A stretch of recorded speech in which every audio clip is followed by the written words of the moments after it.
বন্ধুগণ নমস্কার, আপনারা দেখতে পাচ্ছেন বিশপ স্যার আছেন, তো ওনার সঙ্গে আমি ছোট্ট কথা বলবো। নমস্কার স্যার। নমস্কার। নমস্কার। তো আপনি যদি ভিউয়ার্সদের এই বড়দিনের প্রাক পূর্বে একটু যদি ছোট্ট মেসেজ দেন ভিউয়ার্সদের। ঈশ্বর পিতাকে ধন্যবাদ দিই, তিনি তার জন্মদিন পালন করার সুন্দর সুযোগ দিয়েছেন। প্রভু যীশুখ্রিস্ট শুধুমাত্র একটি শ্রেণীর প্রভু নয়, তিনি সারা বিশ্বের প্রভু।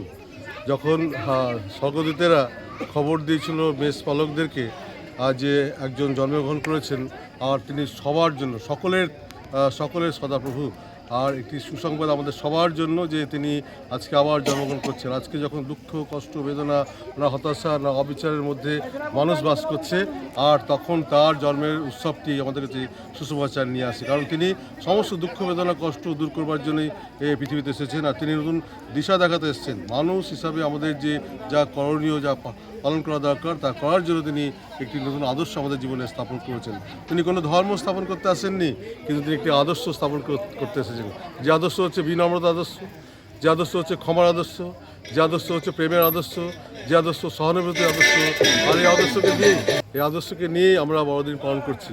আজকে বড়দিন যেন বেথলেহেমে তার জন্মগ্রহণ না হয়, বড়দিন যখন তাকে আমরা অন্তরে জন্মগ্রহণ করাবো, আর তখন সেটাই হবে সবথেকে সেরা বড়দিন। তাই তো আমরা সবাই প্রার্থনা করি যেন তিনি বেথলেহেমে নন, কিন্তু আমাদের অন্তরে জন্মগ্রহণ করেন। তার মধ্যে থেকে বিশ্বস্ততা, ধার্মিকতা, প্রেম, পবিত্রতা, সহানুভূতি এবং ত্যাগ সব কিছু যখন বিরাজ করে আমাদের জীবনে, তখনই আসল বড়দিন হবে। তাই সকলকে আমরা আগে থেকেই প্রভু শ্রীখ্রিস্টের নামে জয় যিশু বলি এবং শুভ বড়দিন উৎসব আমরা পালন করার জন্য সবাইকে ধন্যবাদ জ্ঞাপন করি। অশেষ ধন্যবাদ স্যার আপনাকে। Thank you very much. Thank you.